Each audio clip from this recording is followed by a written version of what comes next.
Dobrodošli. Sljedeća tema nam se zove Razum je daleko od istine. Šta bi to značilo? Pa evo, to je nešto što meni dolazi zadnjih dana baš u toj formi. Kao sve više uvid u to kako ova naša civilizacija na neki način worshipa, koja bi bila hrvatska riječ, klanja se razumu, raciju, tom našem osobnom, umnom, onako mehaničkom, logičkom shvaćanju stvari i definiranju stvari i orijentiranju u životu na taj način. I zato smo svi naučili da sve što radimo mora biti razumno, da je to praktički jedini put, da je to jedino što je istina, jedino što ima smisla. I zato smo kroz debele slojeve ideja o tome šta znači i šta je razumno i šta ima smisla i šta je korisno, zatrli našu dublju istinu, našu mudrost, onaj naš dublji glas koji funkcionira po potpuno drugim principima i koji zapravo je dublja istina, prava istina, koja je puno inteligentniji, koji je puno moćniji, koji uzima u obzir puno više faktora nego naš logički sklop. Ali ne na taj analitički način, ne na umni način, nego na jedan potpuno drugčiji organski način koji mi nemamo u vidu. Nismo ga svjesni, a povezani smo s njim cijelo vrijeme. I taj resurs je cijelo vrijeme tu. Tako da to se odražava u našim izborima i našim akcijama iz dana u dan, u smislu da sve što vidite da pokušavate odlučiti logički i razumski, uvijek možete stati, pogledati, zapitati se, osvrnuti se i pogledati da li postoji drugi, bolji način, više istinski, dublji način da dobijete odgovor na to isto pitanje ili da odaberete smjer u nekom račvanju u svom životu. Znači, da li postoji mudrost u meni koja zna puno bolje od bilo čega što moj um može smisliti i definirati kao korisno, ispravno, logično. Znači, da li postoji nešto drugo, a to drugo zapravo se manifestira kroz naš osjećaj. Di te vodi, di te vuče, di te vodi taj osjećaj. Šta stvarno želiš ili ne želiš. I on je jako točan i precizan i jasan kad mu mi dopustimo da ispliva na površinu. A dopustimo kad se sklonimo s puta. Kad si dozvolimo da ne moramo na umni način. Da možemo staviti na stranu. Da ne moramo ništa pametno zaključiti. Da ne moramo znati.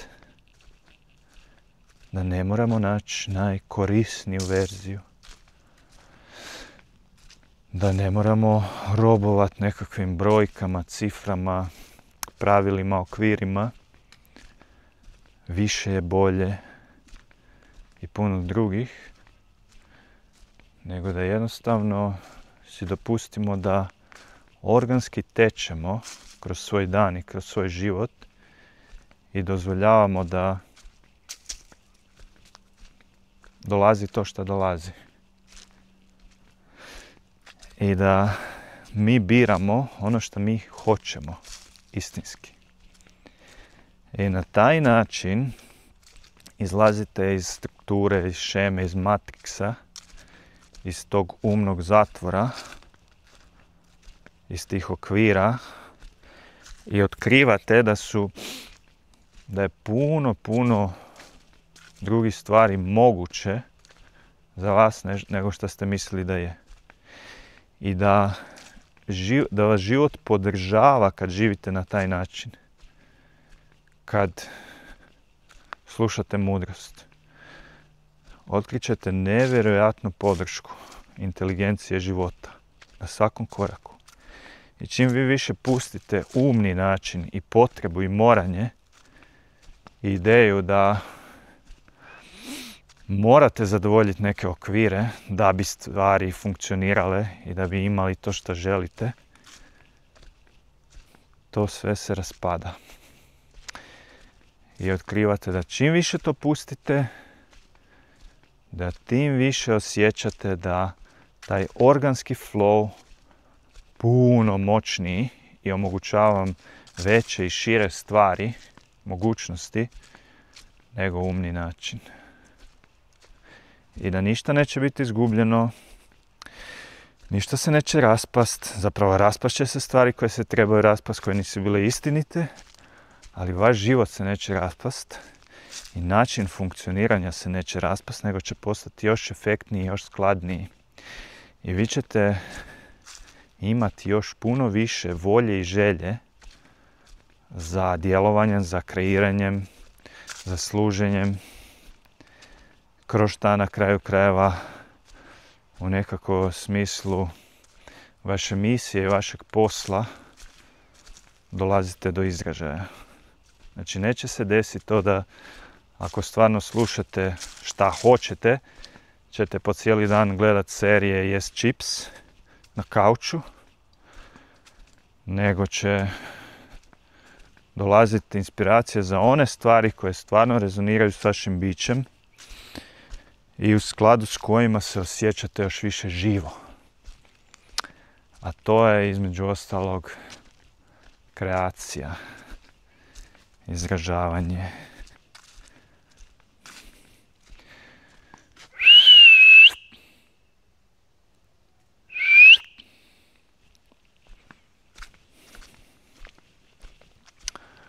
Alfi se negdje zagubio, ali to je njegova šuma, tako da neće daleko. Da, eto, to je za sad to. Da vidimo da li ima još nešto na tu temu. Promatrajte da iz sebe, znači kolika je masa te ogromne kolektivne ideje da je razum i njegov način jedino što se priznaje, jedino što postoji, jedino što ima smisla. Na kraju krajeva, kroz taj mindset i sustav nameće razne norme i okvire na raznim razinama i vidite da to sve više postaje očito da je to nebulozno. Postaje očito da to nije istina, jel? Kad pogledate malo u kojem smjeru ovaj zapadni svijet ide i oni koji ga vode, sve više ćete prepoznat da nešto tu ne štima. I to će dovesti u pitanje cijeli taj razumski mindset. I onda kad to dovedemo u pitanje smo zreli da otkrivamo nešto što je dalje od toga. Tako da evo, razum je daleko od istine. Ne morate ništa s tim riječima. Ne morate se ih razumski objašnjavati, naravno.